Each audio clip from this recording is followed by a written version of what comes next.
Mas, kita makan siang di restoran Padang Jalan Juanda yuk. Demikian telepon singkat yang langsung saya jawab dengan perkataan iya. Inilah telepon dari mitra saya, ayah angkat saya, seorang yang 20 tahun usianya di atas saya, yang merupakan mitra saya lebih dari 25 tahun. Saya juga komisaris di perusahaannya dan memiliki saham kecil di organisasinya. Dan itu dulu sebelum strategi lain muncul di kemudian hari. Bisnis dipegang olehnya lebih ada 16 perusahaan. Dan saya respect sekali dengan beliau, seorang asli Bali. Beliau adalah ayah angkat saya. Singkat cerita, hari itu kami makan berdua di restoran Padang favorit kami. Dia bercerita sambil makan bahwa 3 bulan ini kami harus pinjam sana sini untuk menutup overhead perusahaan. Saat itu kami memiliki 600 lebih pegawai dengan beban usaha biaya rutin lainnya kurang lebih 1 bulan 5 miliar ongkos yang kami butuhkan. Sudah 3 bulan ini kita pinjam sana sini, demikian dia berkata. Berat dan benar deh, sudah 25 tahun lebih kita berbisnis, kita tidak pernah telat bayar gaji. Dia memulai monolognya dengan nada serius. Kemudian dia berkata, kita ini para direksi dan pemilik harus gulung koming setiap saat, cari cara untuk menghidupkan perusahaan. Dan untuk itu pegawai kita tidak perlu tahu masalah. Namun kali ini berat sekali. Lalu dia menatap saya. Ada saran nggak, Mas? Demikian dia berkata kepada saya yang lagi mengunyah makanan. Saya pun menjawab demikian.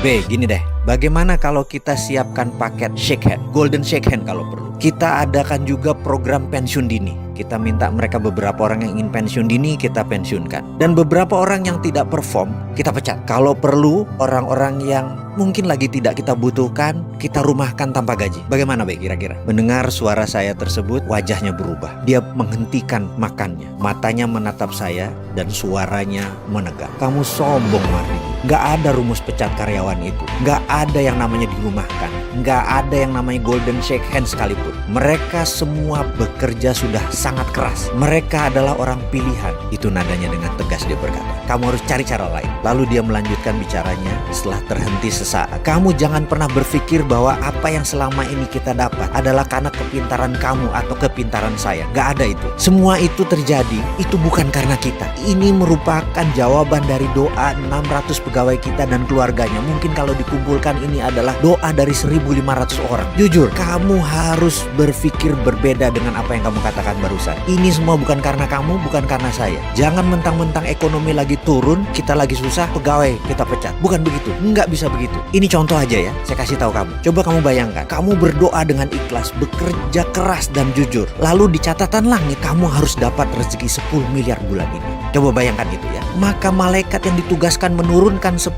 miliar itu pasti perlu infrastruktur rezeki turun. Di mana itu? Yaitu bisnis kamu. Jadi dia turunkan lewat bisnis kamu, rezeki itu datang ke kamu. Begitu juga doa 1.500-an anggota keluarga karyawan kita. Begitu mereka harus dapat rezeki, di langit mereka tercatat mereka harus dapat rezeki. Maka malaikat itu kan menurunkan melalui perusahaan kita. Itulah yang membuat perusahaan kita berdiri lebih dari 25 tahun. Jadi itu bukan karena kepintaran kamu, bukan karena jabatan kamu, bukan karena saya. Kita ini hanya penyambung jalannya rezeki. Usaha kita itu adalah infrastruktur keluarga pegawai kita untuk rezeki itu turun ke mereka. Faham kamu? Jangan sombong kalau berpikir. Jangan mentang-mentang kamu pemilik. Cabut kata-kata kamu itu. Cari kata-kata lain, cari cara lain. Saya terdiam. Sekali lagi, sudah puluhan kali saya terdiam mendengar monolognya. Saya merenungkan kata-katanya bahwa usaha itu hanya infrastruktur rezeki keluarga kita dan pegawai kita.